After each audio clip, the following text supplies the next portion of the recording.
ഉള്ളിലുള്ള കുട്ടിയെ മറക്കരുത്. നാം എല്ലാവരും ഒരിക്കൽ കുട്ടികളായിരുന്നു. ആ കുട്ടി വളർന്നാണ് ഇന്ന് കാണുന്ന നാം ആയിരിക്കുന്നത്. എന്നാൽ ഈ വളർച്ചയിൽ എപ്പോഴോ നമുക്ക് നമ്മുടെ ഉള്ളിലുള്ള ഈ കുട്ടിയെ നഷ്ടപ്പെട്ടിരിക്കുന്നു. വളരെ ചെറിയ കാര്യങ്ങളിൽ സന്തോഷിക്കാൻ കഴിഞ്ഞിരുന്ന, പകയും വിദ്വേഷവും ഉള്ളിൽ വെക്കാത്ത, ഈ നിമിഷത്തിൽ ജീവിക്കാൻ കഴിയുന്ന ആ കുട്ടിയെ നമുക്ക് വീണ്ടും ഒന്ന് കണ്ടെത്താൻ ശ്രമിക്കാം. നമ്മുടെ ഉള്ളിൽ എവിടെയോ ആ കുട്ടി ഇപ്പോഴും ഉറങ്ങിക്കിടപ്പുണ്ട്. നാം അഭിനയിക്കുന്ന വിവിധ റോളുകളുണ്ട് ജീവിതത്തിൽ.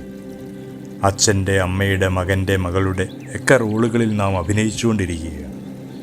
ഈ അഭിനയത്തിനിടയിൽ നമ്മുടെ ഉള്ളിലുള്ള ഈ കുട്ടിയെ നാം തീരെ ഗൗനിക്കാതായിരിക്കുന്നു. ഇന്നു മുതൽ നമുക്ക് നമ്മിലുള്ള ഈ കുട്ടിയെ കണ്ടെത്താനായി ഇടയ്ക്കെങ്കിലും അല്പസമയം മാറ്റിവെക്കാം. Thank you all.